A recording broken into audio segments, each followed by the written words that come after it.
6. Byrja aftur. Já, byrja aftur fyrirgefiði. Gleymd að kveikja á.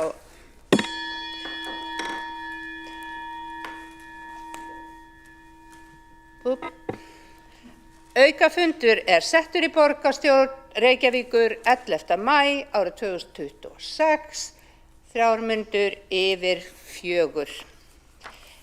Borist hefur ósk að leita afbrigða til að taka á dagskrá fundargerð menningar og íþróttaráðs frá 8. maí síðastliðnum og skoðast það samþykkt ef enginn hreyfir mótmælum. Þá það samþykkt og það eingöngu fundargerðir sem á dagskrá og við göngum til dagskrá en undir lið 1 að finna fundargerð borgarráðs frá 7. maí, forsætisnefndar frá 8. maí, mannréttindaráðs frá 30. apríl og umhverfis- og skipulagsráðs frá 6. maí ásamt fundargerð menningar- og íþróttaráðs frá 8. maí. Og fyrst á mælendaskrá Heiða Björg Hilmisdóttir borgarstjóri.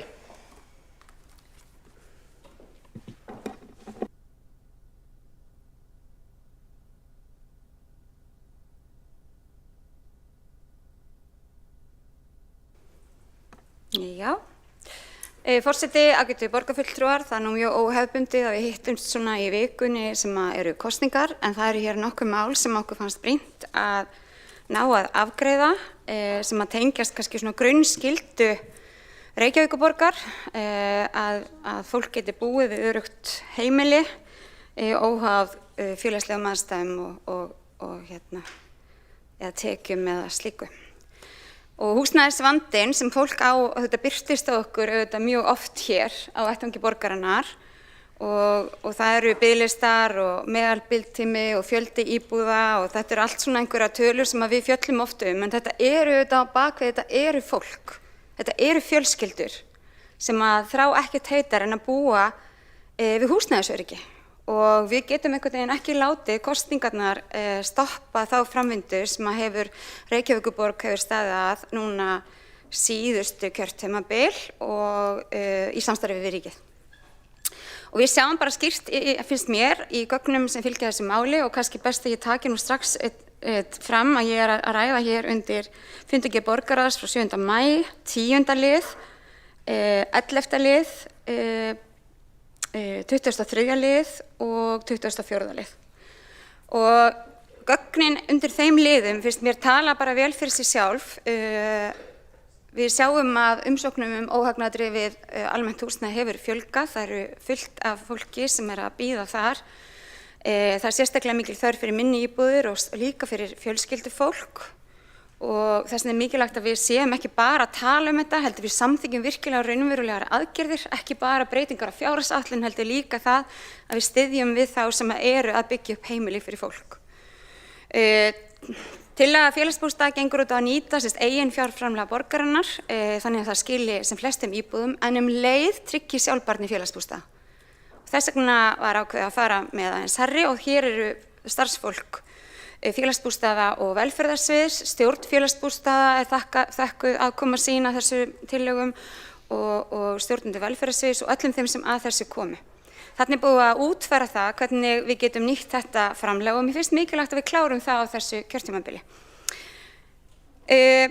Við erum með nokkuð margar tillögur þarna undir, ekki bara byggja, heldur líka auðvelda fólki að flytja á milli og það var gerð könnun meðal þeirra sem að bíða eftir félagslegu húsnæði hjá borginni og þeir eru tilbúin til að skoða fjölbreyttari búsetuform sem er þá ákveðið að taka fyrstu skrefin þarna Mér finnst líka mjög mikilvægt að við förum yfir þjónustuíbúðir aldraðra, það langt síðan við höfum gert það og það var eina af þessum aðgerðum sem þarna undir og ég hlakka til að sjá það á næsta kjörtímabili hvað kemur út úr því. Það nefnilega hluti þess húsnæðis komið til ára sinna og við þurfum að gera betur og ég held að sé ábyrg nálgun núna að setja það vinnu af stað þannig að við fáum þá tilbaka hugmyndir hvernig við getum gert það seinna.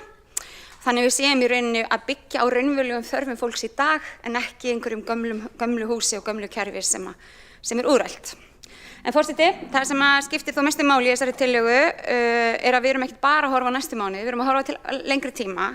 Þess vegna viljum við gera þessa viljayfirlýsingu við félagsbústaði til þess að skapa þessar forsendur til þessar uppbyggingar. Við erum að horfa upp á alltaf 345 íbúðir á 16 lóðum á svæðum víðs vegar um borgina á tímabilinu 2026 til 2032 og tryggja að félagslegt húsnæði verði ekki bara afmarkað við fáastaði, heldur sé það í öllum hverfum borgarinnar, sem svo mikilvægt. Við tölum félagslega blöndun, við tölum við viljum félagslega blöndun og þá þurfum við líka að gera það því það skiptir máli. Það skiptir ekki síst máli fyrir börnin sem alast upp í þessum hverfum, að alast ekki upp í einsleitu hverfi og það skiptir máli fyrir borg sem ætlar að halda áfram að vera borg þar sem að fólk bara úr ólíkum aðstæðum með ólíka tekjur og slíkt býr hlið við hlið, tekur strætó saman, með börnin sín í sama skóla og kynnist hvert öðru. Þetta allt saman verkefni sem mjög mikilvægt að tala um. Nú svo erum við líka með viljayfirlýsingu við Bjarg, það áframhald á því góða verkefni. Það eru 3–4 þúsund manns sem að bíða núna eftir því að fá úthlutað húsnæði hjá Bjargi. Það gríðarleg ásókn í það húsnæði og Reykjavíkurborg hefur sýnt algjöra forystu þar í takt við þann samning sem gerður var við fyrri ríkisstjórn og þar með fyrrverandi formann Framsóknarflokksins að fyrri hluta þessa kjörtímabils. Það mikilvægt að við stöndum við okkar hlut þar og hikkum ekki og látum ekki kosningar slá okkur út af laginu og sama með þessa viljayfirlýsingu varðandi Visku og félag íslenskra náttúrufræðinga. Þetta fyrsta skrefið en þau komast að því að 11% sinna félagsmanna eru undir tekjumörkum almenna húsnæðisins. Þá hefur Heiða Björg Hilmisdóttir, borgarstjóri, lokið máli sínu og áður en lengra haldið þá vil ég fá að minna á það að við þurfum að afgreiða eftirtalda liði úr fundargerð borgarráðs frá 7. maí.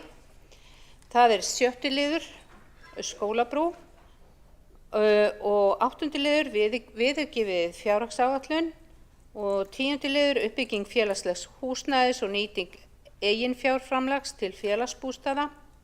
11. liður, viljayfirlýsing Reykjavíkurborgar og félagsbústaða HF.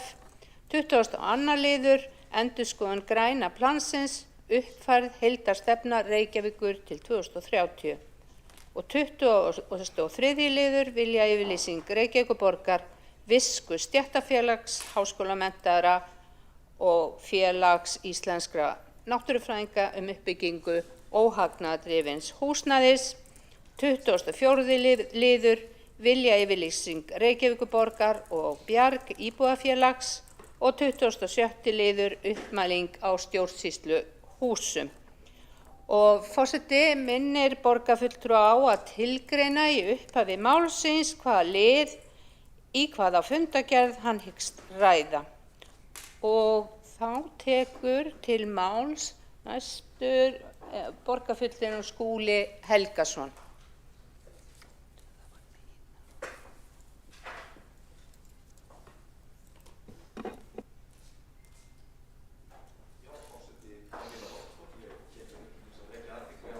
Nokkrum mikilvægum málum úr síðustu fundargerð menningar- og íþróttaráðs frá 8. maí og síðasta fundargerð ráðsins á kjörtímabilinu. Ég vildi byrja á því að vekja athygli borgarstjórnar á því að á þessum fundi síðastliðinn föstudag samþykktum við 3 nýja menningarsamninga við aðila sem að gegna mikilvægu hlutverki í menningarborginni. Fyrstan vil ég nefna samning við Tjarnarbíó, heimili sjálfstæðra sviðslista sem gríðarlega þýðingamikill vettvangur fyrir efnilega unga listamenn, grasrótina í sviðslistum borgarinnar. Í öðru lagi var samþykktur samningur við bókmenntahátíð í Reykjavík sem með 40 ára merkilega sögu í bókmenntaborginni og loks nýr samningur við stórsveit Reykjavíkur sem eins og við þekkjum einstæð sveit í tónlistarflóru borgarinnar. En við samþykktum líka á þessum fundi merkar tillögur frá starfshópi þátttöku fatlaðra barna í íþróttastarfi sem var settur á fót í fyrra að tillögu fulltrúa Vinstri grænna í ráðinu. Og hópurinn fékk það mikilvæga hlutverk að leita allra leiða til þess að auka þátttöku fatlaðra barna í íþróttastarfi borgarinnar. Vinnan leiddi í ljós ýmsar staðreyndir og tölfræði sem ekki hafa legið fyrir áður og eru því miður sláandi. Það ein megin niðurstaða hópsins að þátttaka barna með fötlun verulega lægri en barna en barna sem ekki með fötlun og líklega aðeins 10%, en gögnum stöðuna eru hins vegar takmörkuð. Við vitum líka af öðrum gögnum sem að tengjast verkefninu Allir með að þátttökuhlutfall fatlaðra barna á landsvísu jafnvel enn lægra, eða rúm 7%. En til samanburðar eigum við tölur til dæmis hlutfall barna og unglinga 15 ára og yngri sem stunda íþróttir á hverfisfélögunum í borginni og þær hafa legið á bilinu 60–70% í áratugi. Það því mjög ólíkur saman að jafna varðandi fötluð börn og ófötluð og gríðarlega mikilvægt fyrir okkur þegar við förum inn í nýtt kjörtímabil að taka hér hraustlega á málum. Starfshópurinn metur það sem svo að ástæður þess að þátttaka fatlaðra barna og ungmenna í íþróttum sé svona lág liggi fyrst og fremst í háum kostnaði, skorti á stuðningi, upplýsingum og þjálfurum og aðgengismálum almennt. Þá líka mikilvægt að skilgreina mismunandi fötlunarhópa því það getur haft verulegan fælingamátt í för með sér ef boðið upp á æfingar án tillits til þessa. Þrátt fyrir þessa stöðu rétt að árétta að það til staðar sterkur grunnur fyrir öflugu íþróttastarfi fatlaðra í Reykjavík og mikil þekking á málaflokknum hjá ÖSP og Íþróttafélagi fatlaðra í Reykjavík sem hægt að byggja á til að ná enn betri árangri til framtíðar. Helstu tillögur starfshópsins til að auka þátttökuna markvisst að bæta verulega gagnaöflun, auka kynningarstarfið, fjölga æfingum og efla þjálfun með sérstöku viðbótar fjármagni. Og það megin tillaga hópsins að ráðist verði í 5 ára átaksverkefni með það að markmiði að auka þátttöku fatlaðra barna og ungmenna í skipulögðu íþróttastarfi 5–10% á hverju ári. Nú styrkir Íþróttabandalags Reykjavíkur til íþróttastarfs fatlaðra barna og ungmenna í dag 34 milljónir króna á ári, en starfshópurinn áréttar að svona átaksverkefni myndi kalla á fjárveitingu af stærðargráðunni 30 milljónir, þannig að það þyrfti að tvöfalda eða þar bil það framlag sem að greitt til íþróttastarfs fatlaðra barna og ungmenna í dag ef vel á að vera. Í mínum huga það einboðið að ný borgarstjórn svari þessu kalli starfshópsins og leggi fram nægilegt fjármagn svo hægt verði að auka þátttöku barna og ungmenna með fötlun til muna á komandi árum. Það algjört skilyrði fyrir því að við getum staðið undir nafni sem velferðarsamfélag að við mætum þörfum barna án aðgreiningar í þessu efni. Það algjörlega nauðsynlegt í mínum huga að hort verði til tillagna hópsins strax í haust. Við gerð næstu fjárhagsáætlunar enda ættu allir að vera sammála nauðsyn þess að auka þátttöku fatlaðra barna og ungmenna í íþróttastarfi, bæði innan sérstakra félaga en ekki síður innan rótgróinna hverfisfélaga í borginni, eins og við lögðum til í bókun samstarfsflokkana í menningar- og íþróttaráði síðastliðinn föstudag.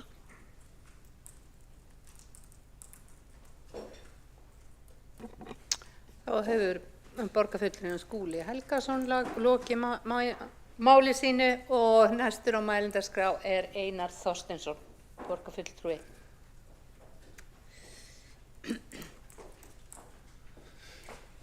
Forseti, ágæta borgarstjórn, gaman að vera með ykkur hér í dag á þessum aukafundi. Ég ætla að fá að taka örstutt til máls undir 7. lið skólabrú og hins vegar undir 27. lið uppmæling á stjórnsýsluhúsum. Ég fagna því að við séum komin með svona einhverja mynd á það hvernig skólabrúin á að líta út og þetta skiptir máli að vanda til verka þegar við byggjum grunnskólan okkar.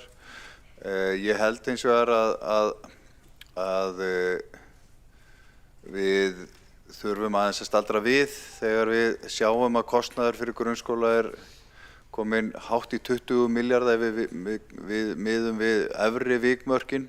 Það nú búið að reyna að tálka aðeins af þessum hugmyndum og gera þau raunhæfari þannig að það sé hægt að ráðast í þessa framkvæmd og íbúar eiga skilið í þessu hverfi að fá fallegan og gagnlegan skóla og hafa beðið lengi eftir honum.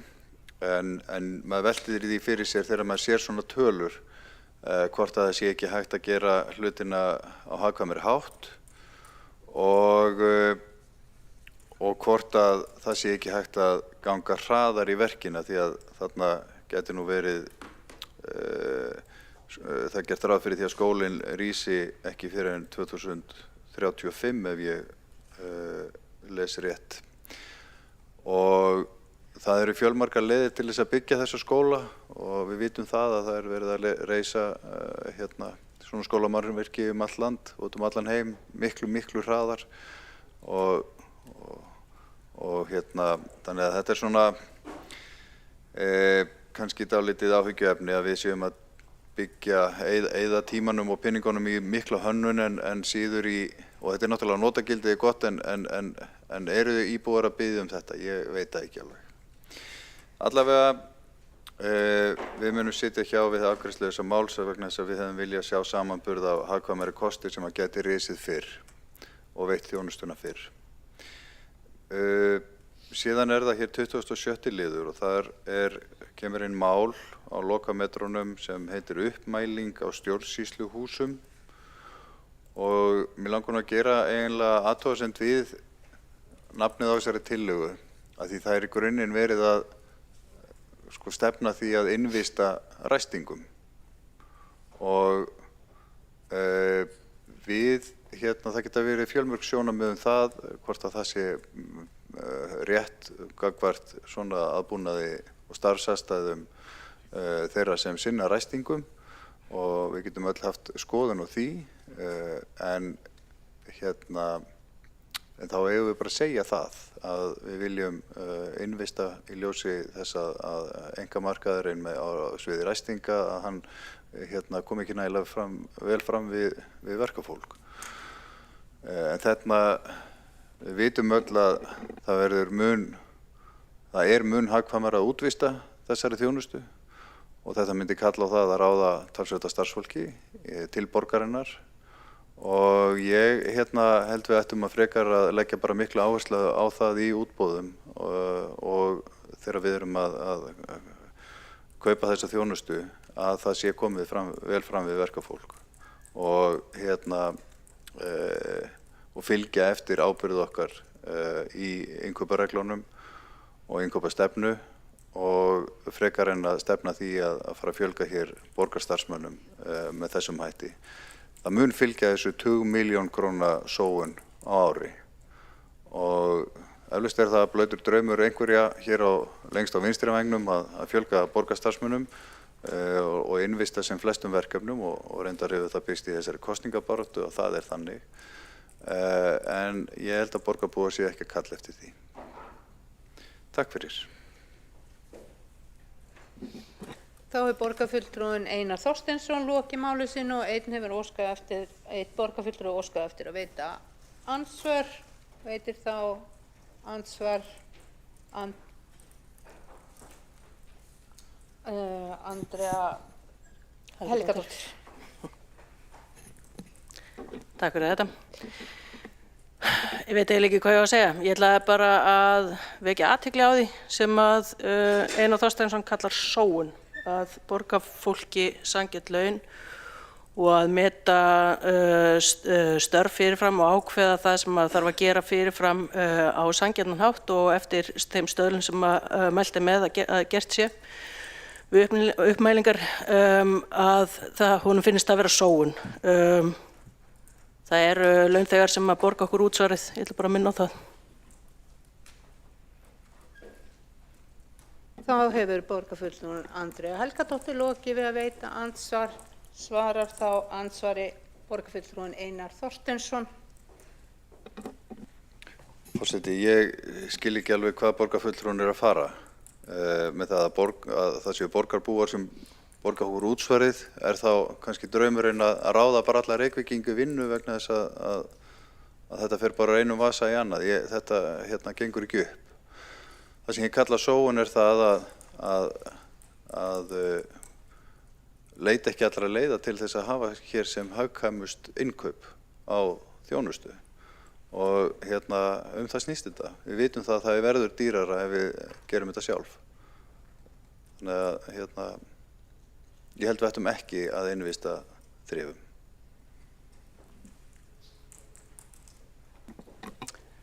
Þá hefur borgarfulltrúinn Einar Þorsteinsson lokið við að svara andsvari. Veitir þá að andsvar öðru sinni borgarfulltrúinn Andrea Helgadóttir. Já, ég ætla kannski bara að benda á það að tillagan fjallar ekki það að innvista Hún fjallar það að gera uppmælingu samkvæmt þeim stöðlum sem venjan að gera til þess að tryggja það að vinnuframlagið og verðið sem borgað fyrir það sé í samræmi við hvort annað. Sóun á almannafé, ég kalla það ef að maður skoðar þennan málaflokk aðeins betur og kjör ræstingafólks, þá augljóst að við tökum þennan kostnað, talandi að færa hluti til í fjárhagnum, þá verið að taka þennan kostnað út bara í velferðarkerfum í staðinn. Það ekki talað innvistun, það talað það að meta þörfina og borga það fyrir þá vinnu sem þarf að vinna. Það engin að tala að innvista, ekki á þessu stigi. Þá hefur borgarfulltrúin Andrea Helgadóttir lokið við að veita ansvar öðru sinni. Óskar.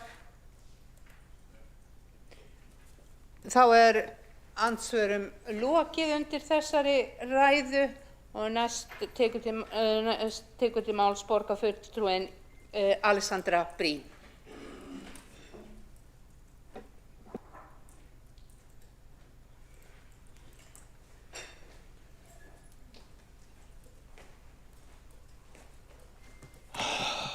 Forseti, borgarstjórn, áheyrendur, velkomin á þennan aukafund.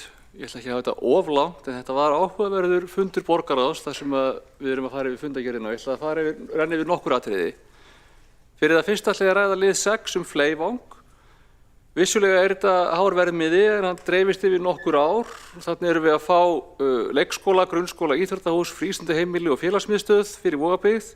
Og inn í verkefninu líka falleg brú og almenningstorg og ég held að við eigum ekkert að sjá eftir því ofan í Vogabyggð að fá þarna fallegt kennileiti og eitthvað sem getur verið svona ákveðið þungamiðja í hverfinu. Það voru greidd fyrir þetta innviðagjöld og ég held að við ættum bara að gera þetta fallegt og gera þetta vel. Það má stundum sína metnað, vissulega hægt að spara peninga með því að stundum bara byggja skóla eftir einhverju forsniði eða nota færileg hús eða eitthvað, en ég held að það þurfi líka stundum að gera eitthvað gott, gera það saman. Ég vildi líka ræða lið 7, það bréf regluvarðar. Mér finnst það svolítið svona áhyggjumál. Það hefur alveg gerst á síðustu árum að það hafi upplýsingum að því virðist lekið í fjölmiðla úr fundum borgarráðs og annarra ráða. Og það ekki gott, en það alveg afleitt þegar það gerist, þegar að ræða ársreikning. Og það bara má ekki gerast. Við erum að tala bara að þetta eitthvað sem varðar okkar stöðu í Kauphöllinni og skuldabréfamörkuðum og fleira. Og getur bara varðað fangelsun og bara háum sektum á borgina ef þetta gerist. Og við sjáum það á gögnum málsins að greining Morgunblaðsins var komin í loftið einhverjum sekundum á undan því að okkar gögn yrðu opinber hjá Kauphöllinni. Þannig að augljóslega voru þau komin með ársreikninginn áður en hann var áður en opinber. Og látum það, ef það fara á fjölmiðil eitt, en ef það fer líka á til dæmis fólk sem í spákaupmennsku, þá þetta að græða á því að vita það undan öðrum hvernig stefnir í ársreikningi á okkur. Þetta bara lögbrot, þetta ekki í lagi, þetta verður að vera í lagi. Og ég bara hvet til þess að þetta verði rannsakað í þaula og allavega liggur ekki á mér að ef það þarf að skoða tölvupósta að það má skoða mína. Ég ætla líka að nefna lið 18 gróðarstöðina Mörk. Það bara mjög ánægjulegt að sjá að það hafi náðst þetta samkomulag. Þetta flókið mál, miklir hagsmunir í allar áttir og bara út frá lögfræðinni þá var tiltölulega takmarkað hvað það væri mögulegt að gera í stöðunni. Og í raun var staðan svo að lóðaleigusamningur markarinnar var útrunninn og borgarráð í borgarstjóratíð Ólafs F. Magnússonar hafði samþykkt að Víkingur ætti ákveðinn rétt á að stækka sig þarna inn á og það varð að standa við það. En þessi lending sem náðist á fimmtudaginn að mínu viti besta og raunhæfasta leiðin til þess að gróðrarstöðin Mörk geti áfram starfað innan ramma laganna. Þetta afrakstur bara mikillar vinnu hjá frábæru starfsfólki borgarinnar og góðu samtali við gróðrarstöðina og Víking og fleiri. Ég held að allir aðilar séu sammála með þetta sé svona sennilega besta lending sem hægt var að ná úr þessu og sem að tryggir að gróðrarstöðin ætti að geta starfað á, ef við teljum með Kópavogslandið 6,7 hekturum af þeim 7,7 sem hún á í dag. Þannig að þetta mjög ánægjulegt að það hafi náðst og hlutið að bara mjög góðum samkomulögum sem við erum að ná þarna. Ég ætla að rétt að nefna það að mér finnst mikilvægt að við klárum þetta með lið 10, tillögur uppbyggingu félagslegs húsnæðis og nýtingu á eiginfjársframlagi til félagsbústaða.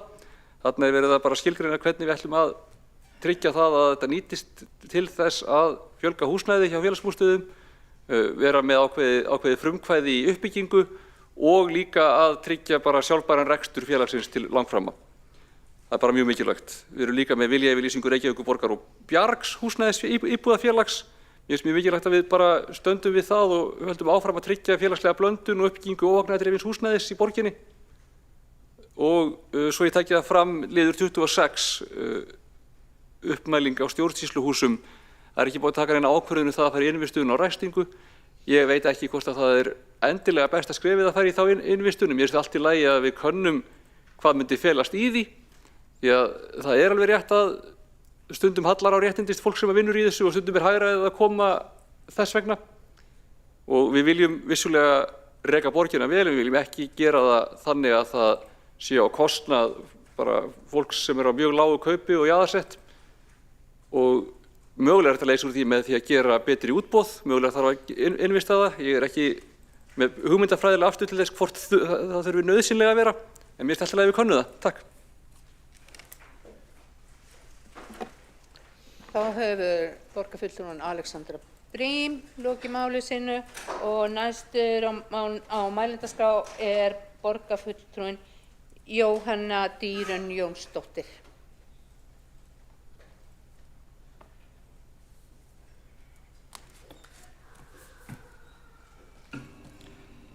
Forseti, kæra borgarstjórn, þetta verður á hraðferð hér. Ég ætlaði bara að vekja athygli á lið 7 í fundargerð Mannréttindaráðsins, þar sem að ég náði fram með góðum stuðningi besta fólks mínu baráttuefni að senda inn á skóla- og frístundastöð áskorun að skoða fræðsluviku fatlanir.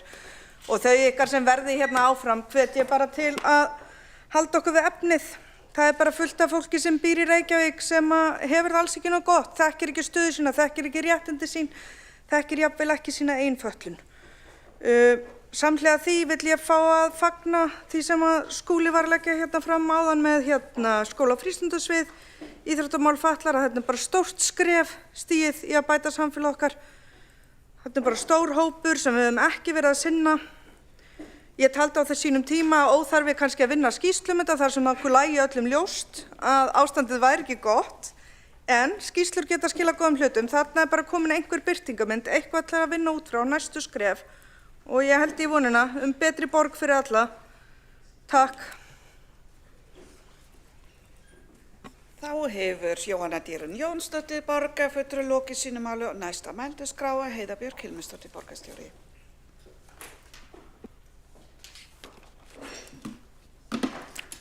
Já, forseti, ágætu borgarfulltrúar, mér langaði að koma hér upp undir fundargerð borgarráðs frá 7. maí, liður 6 sem skólabrú, fleivangur, hönnun og einnig liður 14 sem uppfærð aðgerðaáætlun brú bilið. Þetta eru bæði skólamál, skipta okkur gríðarlega miklu máli. Þarna verið að uppfæra aðgerðaáætlunina brú bilið þannig að við séum alltaf með virka áætlun sem raunhæf til þess að ná að brúa hið víðfræga bil á milli fæðingarorlofs og leikskóla, að það verði ekki bil í rauninni, heldur brú. Og skólabrúin hins vegar svo líka bara eiginlega brú og skóli og leikskóli og íþróttaheimili og félagsheimili. Og það sem verið að ákveða þarna í rauninni að halda þeirri vinnu áfram sem sett var 17. apríl 2024 þá kynnti fyrrverandi borgarstjóri úrslitin í þjónustuveri Reykjavíkurborgar.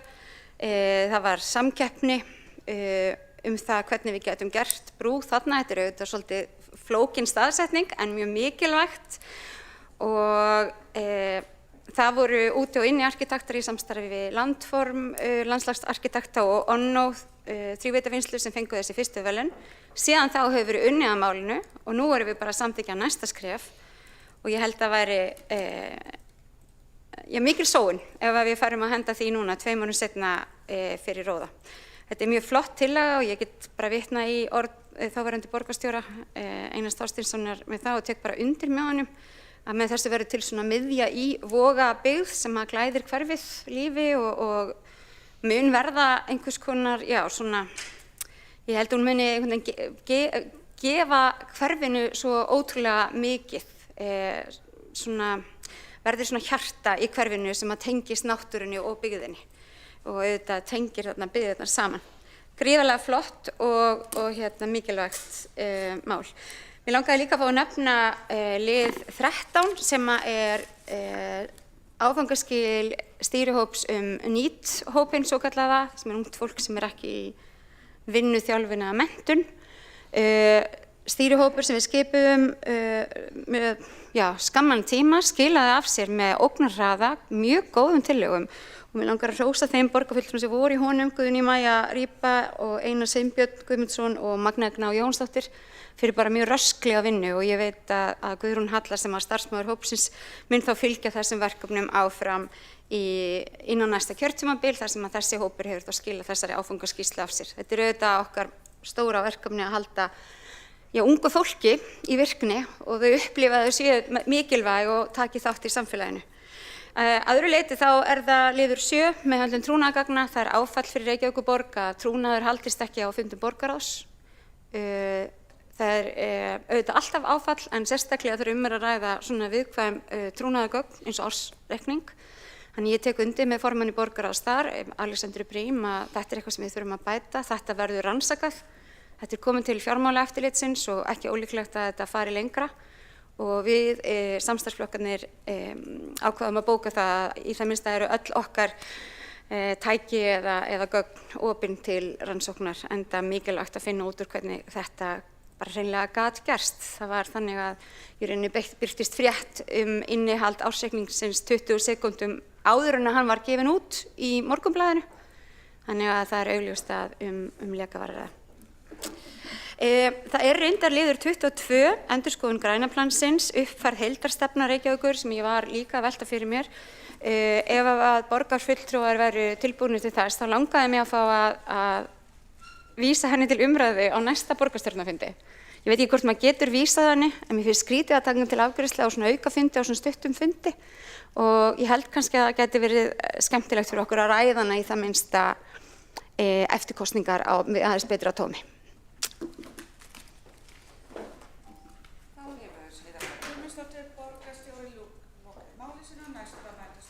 Magnússon, borgarfulltrúi.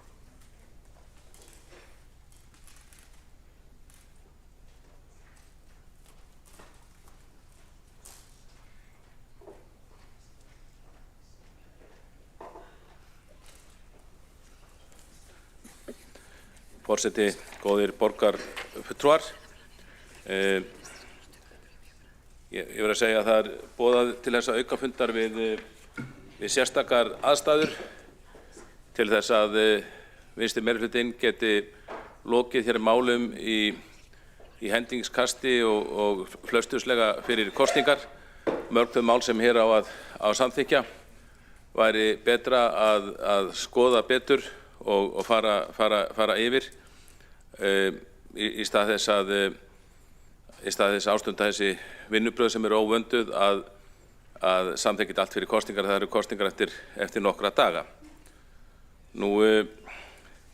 Og það ríðast fyrir mér að fyrir á kjörtímabilinu þá óskuðu fulltrúar Sjálfstæðisflokksins og Sósíalistaflokksins og Vinstri grænna eftir aukafundi. Þessi flokkar voru allir í minnihluta og það var eiginlega aðalmálið við þennan aukafund sem var haldinn í 10. febrúar 2023.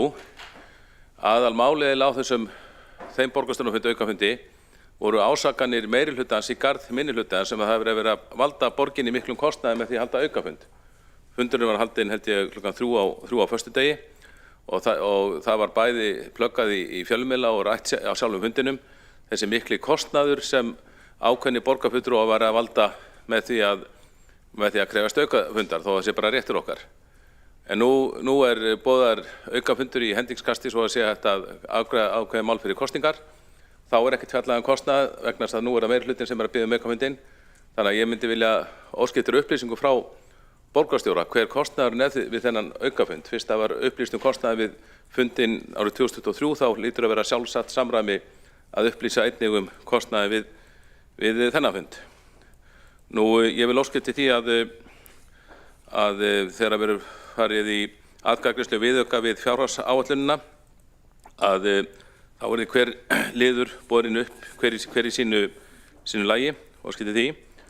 Nú, ég tek undir þær raddir varðandi trúnaðarbrestin sem varð vegna ársreikningin. Ég tók það mál upp á síðasta borgarstjórnarfundi og þetta auðvitað óþægilegt. Þetta ekki stór hópur sem kemur til greina og ef maður horfir á svona á þann bara á tilganginn, í hvaða tilgangi fréttinni var lekið, þá því miður grunar mig frekar að þessu hafi verið lekið af einhverjum fulltrúa minnihlutans sem meirihlutans, þó að sé ekki þetta fullyrða það. En ég tek undir að það sem kom hér fram áðan, það sjálfsagt bara að rannsaka þetta mál og þess svona mál hafa nokkur sem komið upp á Íslandi og verið rannsökuð og þetta miklu oftar í útlöndum og þá skiptir auðvitað máli hvort og oft hafa svona mál verið upplýst þegar að tölvupóstur og farsímasamskipti viðkomandi hafi verið skoðuð og ég segi allan fyrir hönd borgarfulltrúa okkar Miðflokksins, við erum alveg reiðubúin til að láta skoða að fúsum ráðs vilja, láta þar til gerða aðila að skoða þessi gögn á okkur í þeim skyni hvort að það sé menn geti komist að sannleikanum.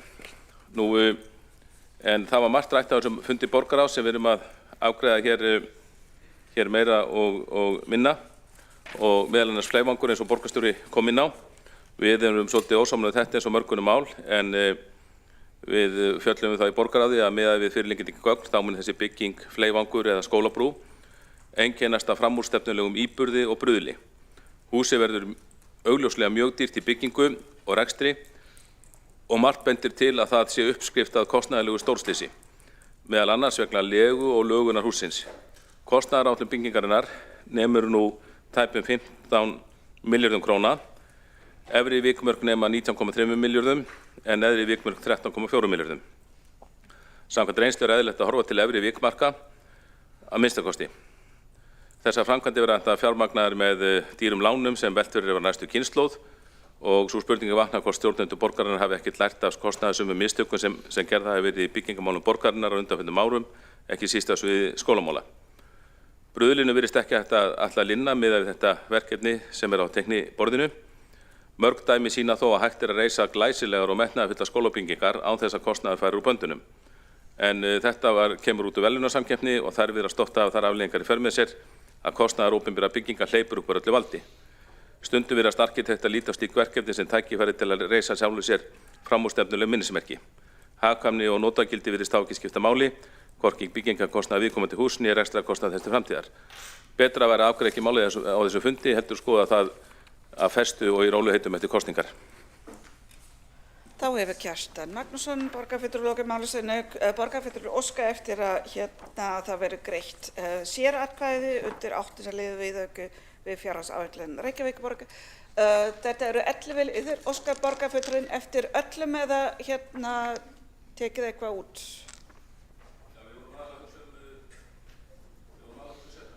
Sjötta lið. Já, takk fyrir og forseti verður við því. Þá er næst á mælendaskrá Sara Björk Sigurðardóttir, borgarfulltrúi.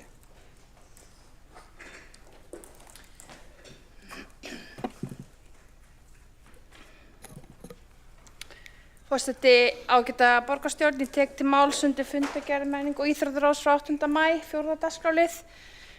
Tillögu spretthóps frístundakortið til þess að efla þátttöku barna og ungmenna í frístundastarfi.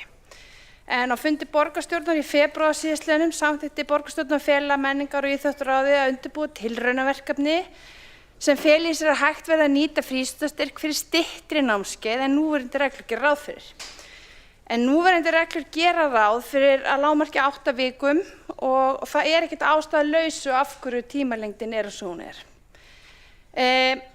Úr var spretthópur sem ég leiddi og við lögðum fram tillögur sem liggja fyrir í skýrslunni hérna í dag en er að ræða viljum við einbeitt okkur að þeim sem að höllum fæti standa og hafa ekki nýtt frístundastyrkinn. Lykilbreytingin að tímabundið fá börn í viðkomin stöðu tækifæri til þess að nýta frístundastyrk ef þau hafa ekki nýtt styrkinn áður í námskeið. Óháð lengd til tímabundið að þetta tilraunaverkefni.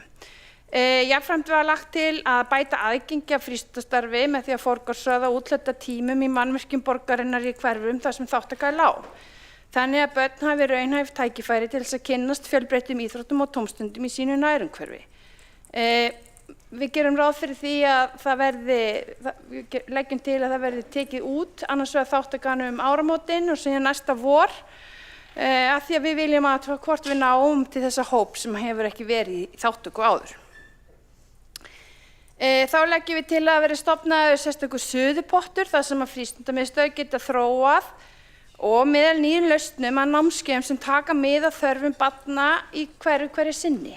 Þannig að verði til svona suðupottur sem að kemur til móts við þarfir grasrótar og feltsins á hverjum tíma. Einnig er lögð áhersla að fjármagn fylgir raunverulegri nýtingu frístundastyrksins þannig að við leggjum til að það verði að þessum tillögum verði vísað inn í fjárhagsáætlun vinnu fyrir næsta sem er núna að hefjast eftir kosningar. Í vinnunni kom margt áhugavert í ljós og ég ætla bara að hvetja ykkur til þess að lesa skýrsluna. Það var skammur tími til, við unnum frekar hratt og ég hefði gjarnan vilja hafa fengið fleiri gögn og meiri tíma til að vinna almennilega eða einhvern veginn kafa aðeins dýpra en við höfum ekki tíma til þess. En hins vegar, það sem ég kannski pínu og er stoltust að úrvar til samtal þvert á svið. Annars vegar þau gögn sem að menningu og íþróttaráð hefur með þeim gögnum sem að byggja að baki frístundakortin og nýtingu á þeim og hvar það er nýtt og hins vegar samstarfið skóla og frístundaráð. Því þau hafa annars konar aðgang að gögnum. Þannig að ég bind vonir við að ég sé með þessari vinnu og við í hópnum búin að búa til brú á milli sem að nýtist ykkur sem að eftir takið við keflinu hér eftir kosningar til þess að halda áfram að reyna að virkja fleiri börn til þáttöku og ná þeim markmiðum að ekkert barn sitji eftir eins og borgarfulltrúi Jóhanna Dýri Jónsdóttir kom inn á áðan, borgarfulltrúi Skúli Helgason leiddi að í sínu erindi með fötluð börn. Við berum ábyrgð hér inni á því að tryggja öll séu með. Þannig ég vil þakka félögum mínum, honum Friðjóni Friðjónsinni borgarfulltrúa fyrir samvinnun og samstarfið og starfsfólki borgarinnar sem var með okkur, var okkur innan handar og svo formanni Íþróttabandalags Reykjavíkur, hún Ingvari Sverrissyni. Þannig að það er einlæg von mín að þetta verkefni, teymi frístundatengla sem við bjökum til hér saman, nýi styrktarsjóðurinn sem mun líka styðja við börn í viðkvæmri stöðu, að við bara náum saman í takt að tryggja það að farsældin taki utan öll börn. Takk. Þá hefur Sara Björk Sigurðardóttir borgarfulltrúi lokið máli sínu og næstur á mælendaskrá Hjálmar Sveinsson borgarfulltrúi.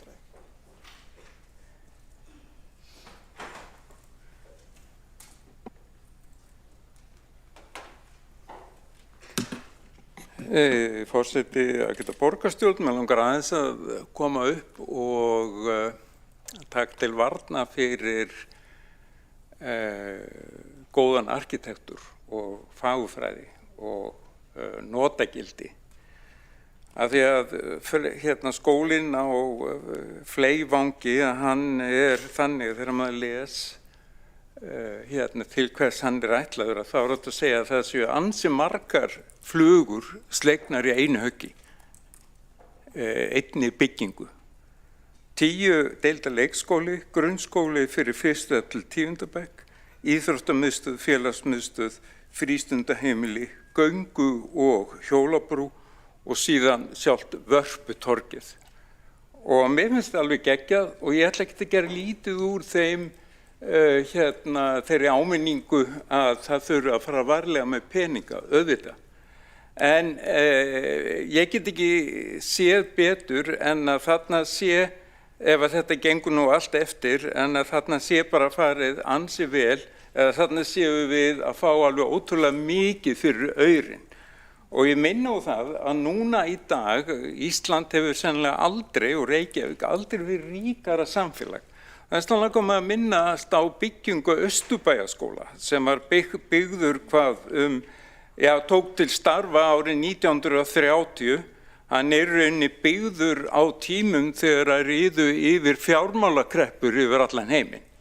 Og hann var byggður af því líkum metnaði að fátæku fámennu samfélagi, arkitekt Sigurður Guðmundsson og myndlistarmaðurinn Ásmundur Sveinsson var fenginn til að gera lágmyndir.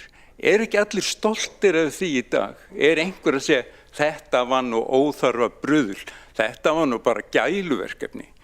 Og í skólanum, þetta er eitt fyrsta húsið á Íslandi sem er hitað með heitu vatni, jarðvarma.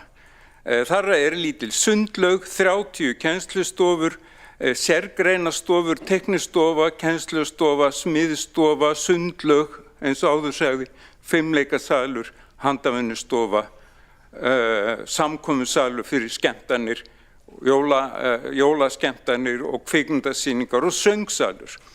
Og sérstaklega sérbúnar náttúrufræði og landafræði stofur. Og ég þori ekki alveg að fara með það hvað þetta kostaði að frekar fátæklegri fjárhagsáætlun Reykjavíkurborgar þessi árin, en í dag og síðustu áratugi hafa allir, held ég, verið stoltir af þeirri miklu framsýni og metnaði sem borgaryfirvöld sýndu þegar þetta var byggt og líka að sýna smá hugrekki að láta ekki úrtölu fólk draga allt niður.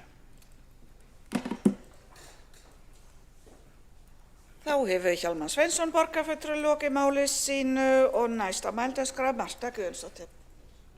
Þar var beðið ansvar, forseti biðst afsökunar, þá er það Kjartan Magnússon. Það þarf að taka úr pontu ansvarið.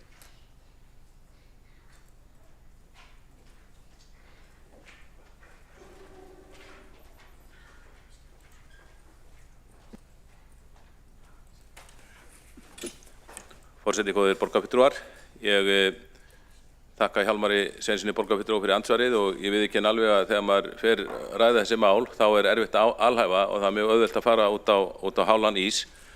Auðvitað er í hlindur metnaðarfullum byggingum eins og Austurbæjarskólinn og Miðlaskóli til dæmis er dæmi það var haldinn, þegar danski kóngurinn kom hingað á 5. áratugnum, þá var kóngaveislan haldin í Miðlaskóla því það var það flottasta hús landsins.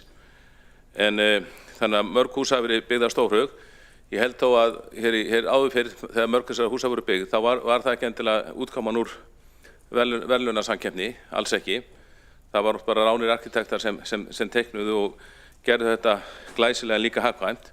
Og mér finnst bara að pottur hafi verið brotin og víða í þessum byggingamálum borgarinnar undanfarin ár. Ég get nefnt Dalskóla sem dæmi, það var líka samkeppni og svo þessi bygging samkeppni.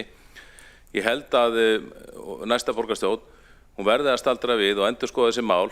Maður heyra margar bransarsögur hræðilegt bruðl hjá borginni í byggingamálum. Það verður einfaldlega að setja niður fótinn, endurskoða málið og nýta fé skattgreiðenda betur. Magnússon borgarfulltrúi lokið við að veita ansvar eða ansvörum lokið og næst á mælendaskrá Marta Guðjónsdóttir borgarfulltrúi.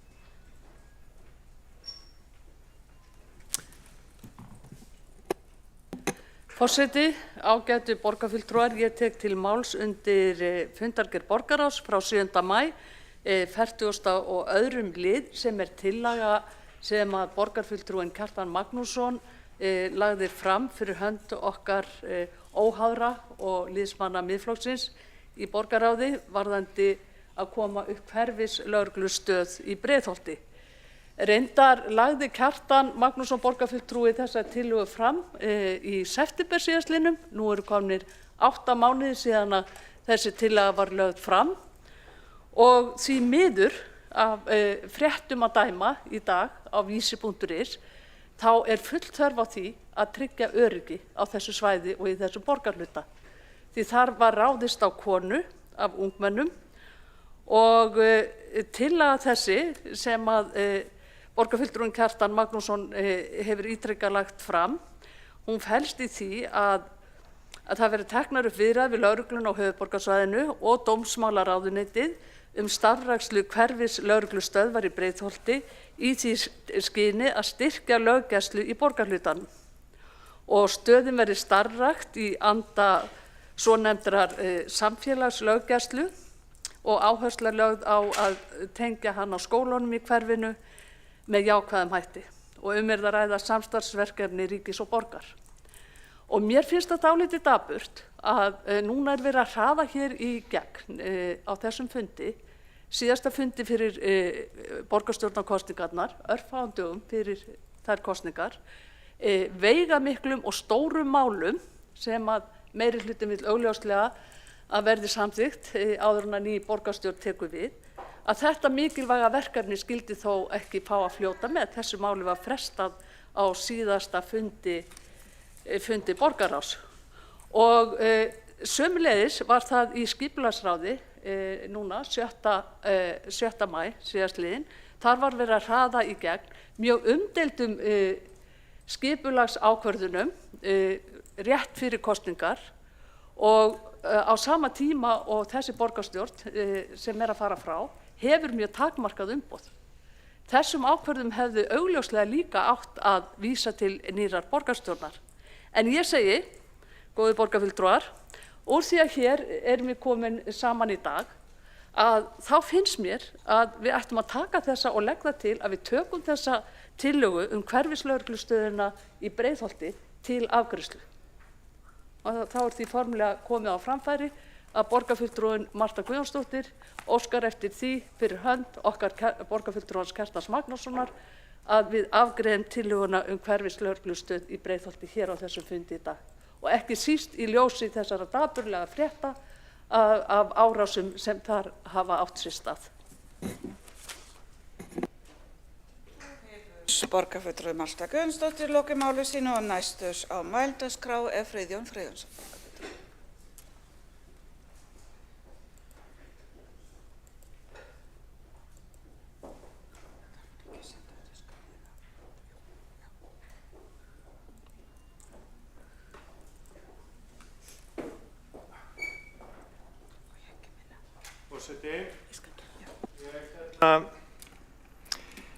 Þegar að við fengum gögnin vegna skólans við Fleivang, eða skólans sem að kallað er Fleivangur, og við sáum að þar þurfa að fara fram jarðvegsskipti upp á eina 3,3 milljarða vegna þess að Geirsnefið er mengað. Vegna þess að það land sem að skólinn á að hvíla á að hluta er þannig mengað að það samræmist ekki reglum að byggja skóla þar. Það verður til þess að maður staldrar óneitanlega við hvort að þetta sé réttur staður fyrir skóla og hvort það sé rétt að við förum í það að raska jarðvegi á þessum stað við ósa Elliðaána. Mér finnst það stór alvarlegt að við ætlum að leggja af stað í þá vegferð.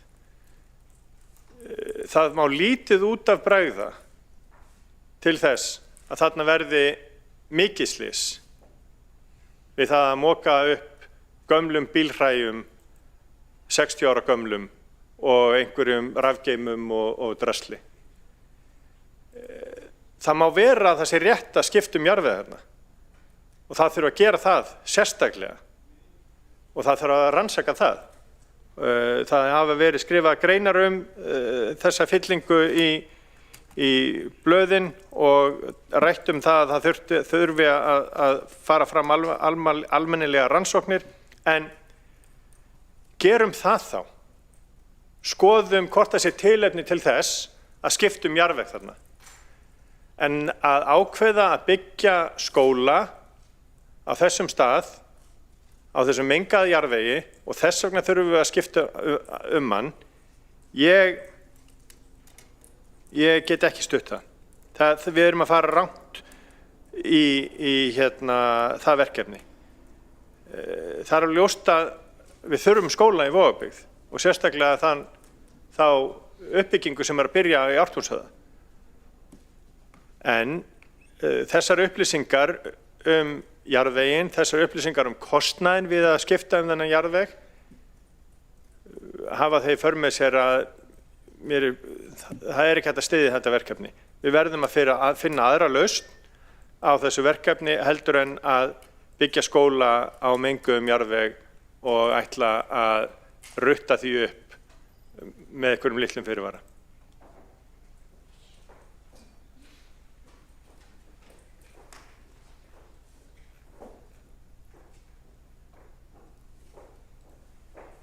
Þá hefur Friðjón Friðsson borgarfulltrúi lokið máli sínu, ekki hafa fleiri kvatt sér ljós og er þá gengið til atkvæðagreiðslu.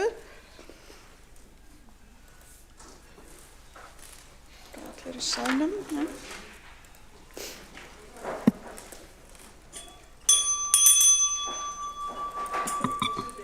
Já.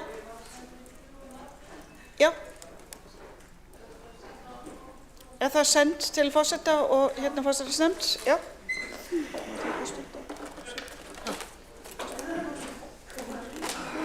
Sendið þér hana, hún er mjög stuð. Hún getur bara að lesa hana, hún er ekki senda hana til borgarstjórn. Hún getur klárað þetta bara fyrir mig. Þannig við sendum þetta áfram til borgarstjórn. Hún lest þetta bara þegar við erum búin með þetta. Okay.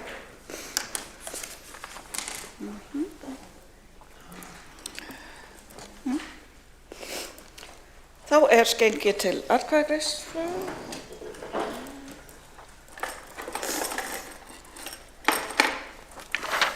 Og fyrst er greitt atkvæði sjötta lið fundargerð borgarráðs 7. maí, skólabrú, Fleivangur. Þeir borgarfulltrúar sem samþykkja tillöguna gefa merki.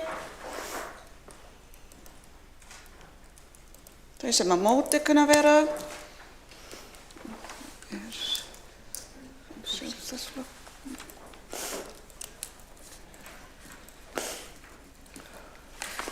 þá er það samþykkt með 12 atkvæðum samstarfsflokkanna, fulltrúa Sjálfstæðisflokksins og óvara greiða atkvæði á móti, aðrir sitja hjá.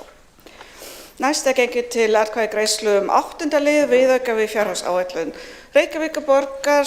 Borist hefur ósk að greiða sératkvæði 7. lið. Þannig að það er tekið fyrst. Þannig að 7. lið forseti skal lesa upp. Þannig að það sé skýrt.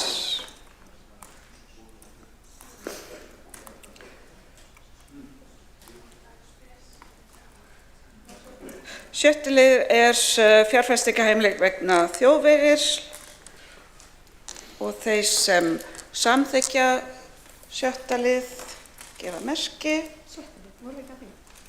Nei, það er bara innan við þetta. Það eru 12 pluss við. Þeir sem að móti kunna vera. Þá er það samþykkt með 13 atkvæðum samstarfsflokka Viðreisnar, aðrir sitja hjá. Þá er borið upp í heild sem sagt hinar tillögur úr 7. og 8. lið viðauka við fjárhagsáætlun Reykjavíkurborgar. Þeir sem samþykkja gefa merki.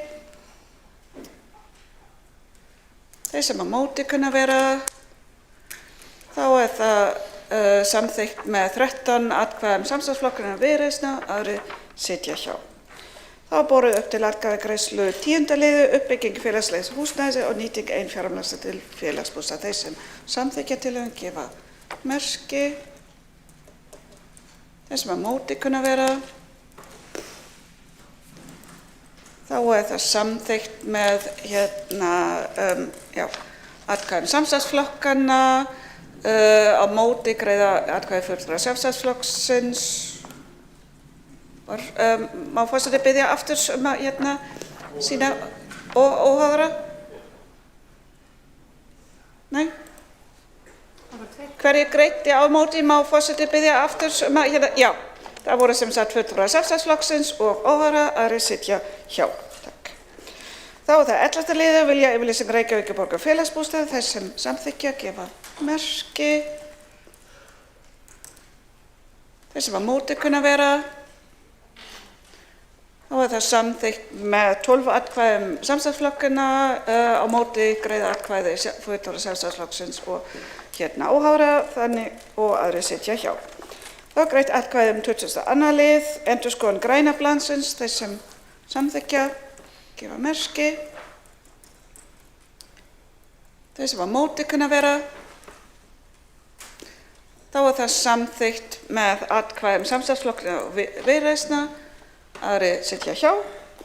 Þá er greitt atkvæði 23. lið, vilja yfirlýsing Reykjavíkurborgar Visku og Félags íslenskra náttúrufræði uppbyggingu óhagnaðardrifinna húsnæða, þeir sem samþykkja gefa merki. Þeir sem á móti kunna vera. Þá er það samþykkt með 17 atkvæði samstarfsflokkana, Viðreisnar og Framsóknarflokksins, á móti greiða atkvæði fulltrúa Sjálfstæðisflokksins og óháðara.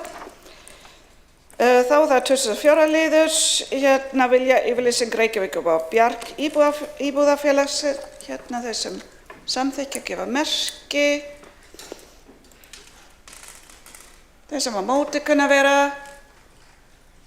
Þá er þetta einnig samþykkt með 17 atkvæðum samstarfsflokkana, Framsóknarflokks og Viðreisnar, á móti greiða atkvæði fulltrúa Sjálfstæðisflokks og óháðara.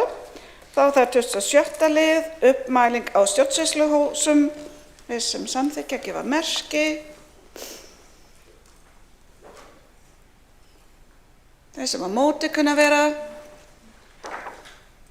Þá er það samþykkt með 12 atkvæðum samstarfsflokkana, aðrir greiða atkvæði á móti. Þá hefur borist forseti ykkur 2 mínútna fundaleyfi. Þarf að finna þetta, lesa upp.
Forseta hefur borist beiðni að taka inn með afbrigðum tillögu. Forseti skal lesa tillöguna. Borgarfulltrúi Kjartan Magnússon og Marta Guðjónsdóttir og liðsmenn Miðflokksins leggja til að tillaga hverfislögreglustöð Breiðholti sem 43. liður á dagskrá borgarráðs verði tekin til afgreiðslu á fundi borgarstjórnar í dag 11. maí 2026. Þannig að þá þarf að greiða atkvæði hvort þetta verður tekið inn með afbrigðum. Þeir sem styðja að taka inn tillöguna gefa merki. Það snýst er þetta skýrt? Það snýst að taka inn og umræða og greiða atkvæði mál sem frestað á fundi borgarráðs. Er þetta skýrt? Þetta mál, 43. liður í borgarráð var tekið fyrir eða var frestað á fundi borgarráðs og borgarfulltrúar biðja hér að taka þetta inn og greiða atkvæði hér. Er þetta rétt skilið? Já. Þá sem sagt greitt atkvæði hvort þetta verður tekið inn á dagskrá. Þeir sem samþykkja að taka þetta inn með afbrigðum, það eru fulltrúar óháðra. Þeir sem á móti kunna vera.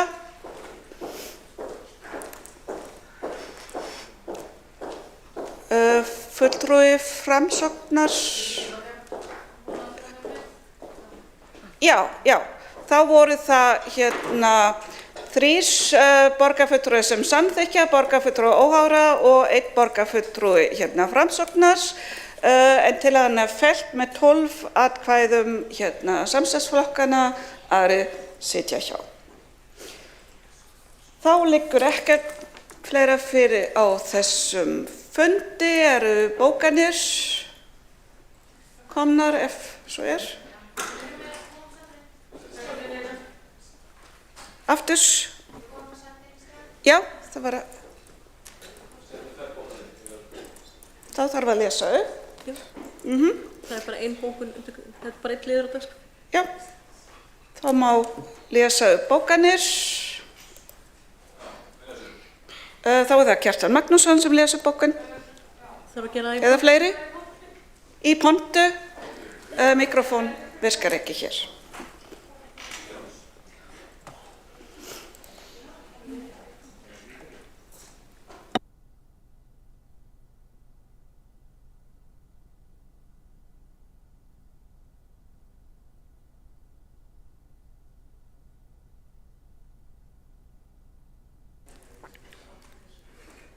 Forseti, ég kynni hér 2 bókanir borgarfulltrúa Miðflokksins undir þessum lið og ég bið að það sé að minnstakosti höfðu þá greinaskil á milli þeirra í textanum eins og tíðkast hjá Alþingi og öllum sveitarfélögum á landinu, að það eru leið greinaskil þegar að fólk sendir frá sér bókanir. Enda koma greinaskil ekki í veg fyrir það að það sé litið á þetta sem samfelldan texta samkvæmt íslenski málfræði. Fyrir bókunin hljómar svo. Borgarfulltrúar Miðflokksins sitja hjá í atkvæðagreiðslu vegna 6. liðar fyrirliggjandi viðauka þar sem þeir eru alfarið andvígir framlögum til verkefna í tengslu við svokallaða borgarlínu, þar á meðal vegna smíði Fossvogsbrúar. Og seinni bókunin hljóðar þannig. Miðað við fyrirliggjandi gögn mun byggingin Fleivangur skólabrú einkennast af framúrstefnulegum íburði og bruðli. Húsið verður augljóslega afar dýrt í byggingu og rekstri og margt bendir til að það sé uppskrift að kostnaðarlegu stórslysi, meðal annars vegna legu og lögunar hússins. Kostnaðaráætlun byggingarinnar nemur nú 14.865 milljónum króna, efri vikmörk nema 19.300 milljónum króna en neðri vikmörk 13.400 milljónum. Samkvæmt reynslu eðlilegt að horfa til efri vikmarka að minnstakosti. Byggingaframkvæmdir verða væntanlega fjármagnaðar með dýrum lánum sem velt verður yfir á næstu kynslóð. Svo spurning vaknar hvort stjórnendur borgarinnar hafi ekkert lært af kostnaðarsömum mistökum sem gerð hafa verið í byggingamálum borgarinnar á undanförnum árum, ekki síst á sviði skólamála. Bruðlinu virðist ekki ætla að linna miðað við verkefni sem er á teikniborðinu Mörg dæmi sína þó að hægt sé að reisa glæsilegar og metnaðarfullar skólabyggingar án þess að kostnaður fari úr böndunum. Verðlaunasamkeppni virðist oft hafa þær afleiðingar í för með sér að kostnaður opinberra bygginga hleypur upp úr öllu valdi. Oft virðast arkitektar líta á slík verkefni sem tækifæri til að reisa sjálfum sér framúrstefnulegt minnismerki.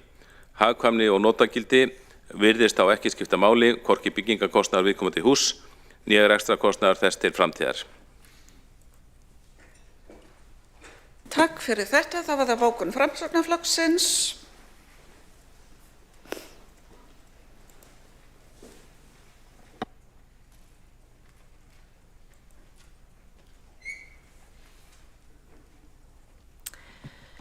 Já, bókun Framsóknar er svona. Framsókn situr hjá vegna þess að hér er verið að hefja ferli við hönnun hús sem afar óljóst er hver endanlegur kostnaður verður. Efri vikmörk hljóða upp á hátt í 20 milljarða króna. Teikningin af þessu húsi er afar falleg og metnaðarfull. Mikilvægt er að sýna metnað í byggingu grunnskóla og sýna íbúum og starfsfólki að þau innviðagjöld sem greidd voru fjármagni innviði í hverfinu. Framsókn telur brýnt að skólinn rísi sem fyrst og hefði viljað sjá samanburð á hagkvæmari kosti sem gæti risið fyrr en árið 2035. Framsókn leggst enn fremur gegn þeim áformum meirihlutans að stefna að investun ræstingja hjá Reykjavíkurborg enda myndi það hafa í för með sér umtalsverðan aukinn kostnað.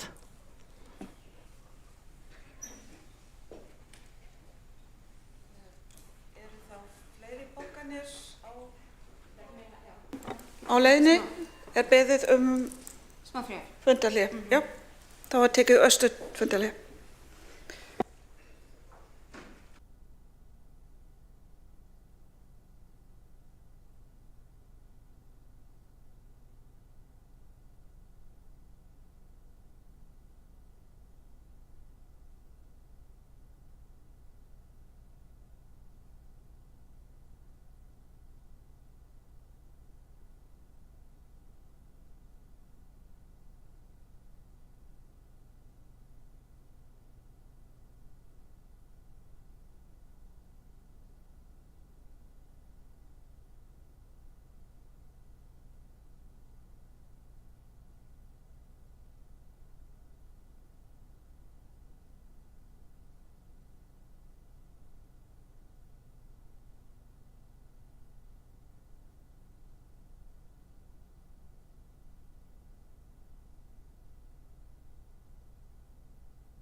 Þá fundum haldið áfram í borgarstjórn og lesið bókun frá samstarfsflokkunum.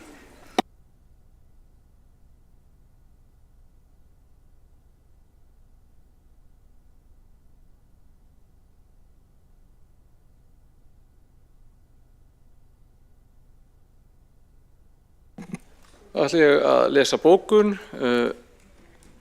Skulum sjá. Sara, þetta getur ekki mögulega verið rétt, Andrea.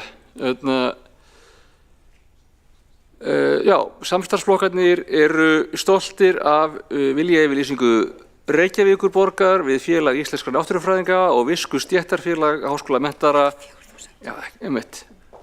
og Visku stéttarfélag háskólamenntaðra uppbyggingu íbúðarhúsnæðis í Reykjavík á næstu árum og af nýrri viljayfirlýsingu sem treystir áframhaldandi samstarf við Bjarg.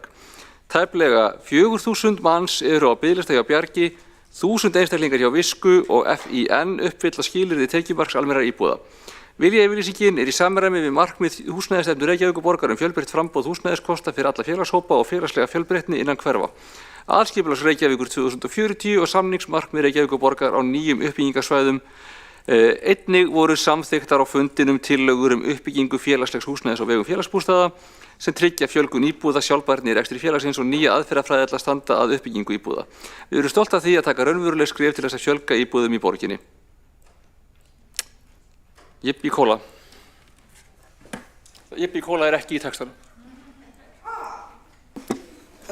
En þá liggur ekki fleira fyrir á fundi borgarstjórnar og fundi slitið 17:23.